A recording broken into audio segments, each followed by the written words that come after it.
Legislation کی ہے آج محسن داوڑ بذات خود محسن داوڑ کی طرف سے یہ ترمیم آنا اس لحاظ سے بہت اہم ہے کہ وہ اسمبلی میں نہ وہ ان کا تعلق پیپلز پارٹی سے ہے نہ مسلم لیگ نواز سے ہے، اور ان کا تعلق جو ہے وہ جو ہمارے سابقہ فاٹا تھا ان ایریا سے ہے جو اب ضم ہو چکے ہیں کے پی کے میں.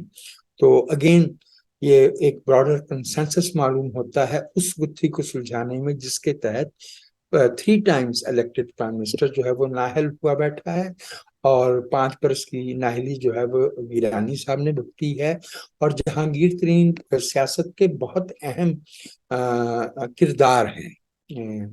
اور آپ نے نوٹ کیا ہوگا کہ over the past couple of days ان کا جو گروہ ہے وہ دوبارہ سے سرگرم ہوا ہے.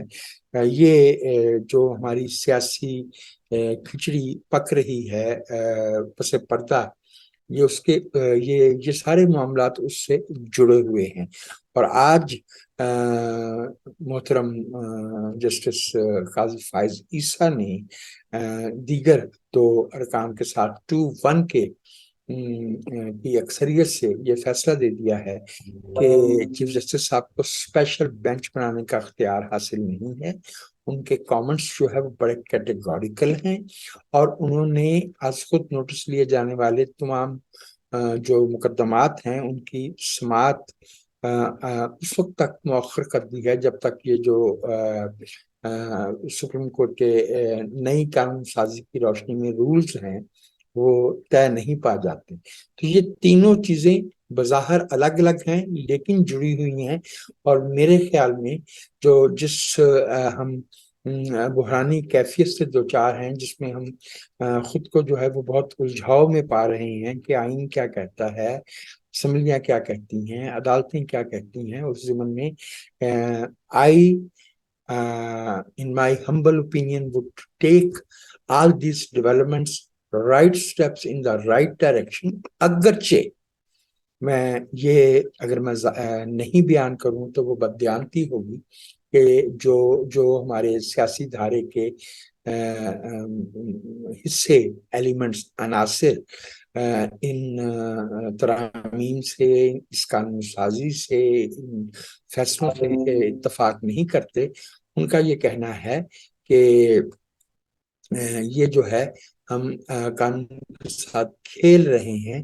اور ان کا خاص طور پہ اعتراض یہ ہے کہ کیا اس کے نتیجہ یہ نہیں ہوگا کہ آئندہ بھی جو ہے وہ تمام جو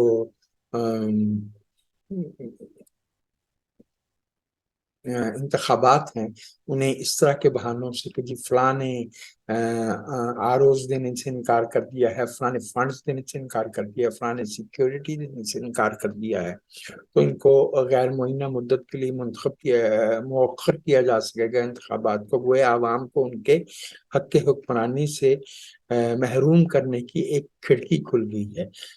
جب یہ رائے مجھ تک پہنچی تو میں نے اپنی رائے دیتے ہوئے کہا تھا کہ دیز آر ایکسٹراآرڈنری سرکمسٹانسز. میں نہیں سمجھتا کہ جو ہمارا سیاسی ارتقاء ہے وہ اب اس کو ہم واپس لے کے جا سکتے ہیں 99 میں یا 85 میں یا اس سے پہلے، جب انتخابات غیر معینہ مدت کے لیے یا بہت طویل عرصے کے لیے ملتوی کر دیے جاتے تھے. ایٹ دا مومنٹ ہمارے ملک میں بڑا وائبرنٹ پولیٹیکل ماحول ہے. انتخابات کو جو ہے وہ ایک خاص مدت سے آگے جو ہے مؤخر کرنا ممکن نہیں ہوگا. لیکن یہ جو آج کے اقدامات ہیں یہ اس لیے بہت ضروری تھے کہ ہم نے بہت کھلی ناانصافی کی ہے 2017 میں اور پھر جولائی 2018 کے انتخابات میں. تو یہ اب ان خرابیوں کو دور کرنے کی یا ان کے نتیجے میں جو پیچیدگیاں پیدا ہوئی ہیں انہیں حل کرنے کی طرف ہم بڑھ رہے ہیں. وجاہت صاحب پچھلے کچھ 7-8 برس سے یہ ہو رہا تھا کہ مسلم لیگ جو نواز ہے وہ اس کے خلاف یک طرفہ کارروائیاں نظر آ رہی تھی، وہ چپ چاپ لیکن مار کھا رہی تھی. قومی اسمبلی کے آئینی طور پر محفوظ قرار دیے گئے فلور پہ بھی وہ بات نہیں کر رہی تھی. اچانک ادھر یہ سرگرمیاں نظر آنے لگ گئی ہیں، ان کو فلور کا آئینی تحفظ یاد آ گیا ہے، بہت بولڈ تقاریر کر رہے ہیں.